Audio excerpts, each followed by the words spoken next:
కావలిలో ఎమ్మెల్యే దగ్గుపాటి వెంకటకృష్ణారెడ్డి ఆధ్వర్యంలో భారీ కొవ్వొత్తుల ప్రదర్శన జరిగింది.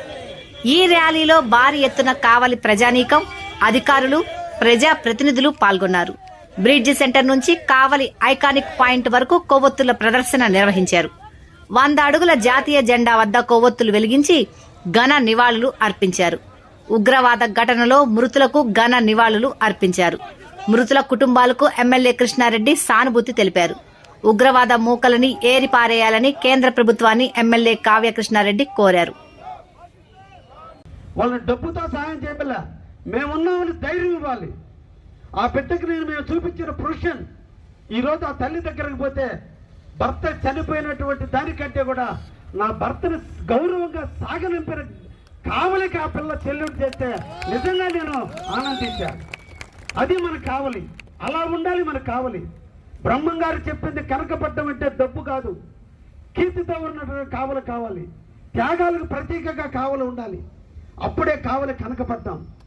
దయించి ఇటువంటి విపత్కర పరిస్థితులు వచ్చిన నాడు అందరం సంఘటితగా మేము మీ కుటుంబానికి అండగా ఉన్నామని చెప్పాల్సిన అవసరం ఉంది అని తెలియజేయడానికే ఈ రోజున మళ్ళా మేము క్యాండిల్ ర్యాలీని ఏర్పాటు చేశాం.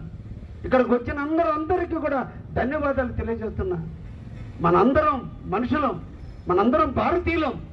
కులాలు వేరు, మతాలు వేరు, వర్గాలు వేరు, పండుగలు వేరు, పెంపుదలు వేరు, పుట్టినరోజులు వేరు, చచ్చిపోయే రోజులు వేరు, పెళ్లి రోజులు వేరు.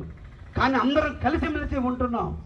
కనీసం కొంచెత్తైనా మానవత్వంతో మనం 2 నిమిషాలు మనం సంతాపం ప్రకటించాలి.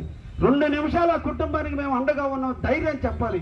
అదే మనం మానవుడుగా మనం చేయాల్సినటువంటి అవసరం. ఈ సందర్భంగా సోదరుడు మధుసూదన్ రావు గారి కుటుంబానికి ప్రగాఢమైన సానుభూతిని అందిస్తూ 26 మంది ఈరోజు దేశాన్ని పొట్టను పెట్టుకున్న టెర్రరిస్టులను అంతమొందించేంత వరకు ఈ దేశం ఒకటై ఇంతై ఒటింతై అన్నట్టుగా ఈ దేశంలో ఉన్నటువంటి 145 మంది ఉమ్మూస్తే పాకిస్తాన్ ఎక్కడికో పోయేటువంటి పాకిస్తాన్ ఈరోజు మనల్ని బెదిరిస్తుందా? సాధ్యపడుతుందా? సాధ్యం అవుతుందా? ఒక్క కన్నెర్ర చేస్తే 12 గంటలు చాలు పాకిస్తాన్ని అంతమొందించడానికి. అటువంటి పాకిస్తాన్ ఈరోజు మనలో కులాల మధ్య, మతాల మధ్య చిచ్చును ఏర్పాటు చేస్తుంటే చూస్తూ వరకోవాల్సిన అవసరం ఉందా? ఆలోచించండి అని చెప్పి ఈరోజు తెలియజేస్తూ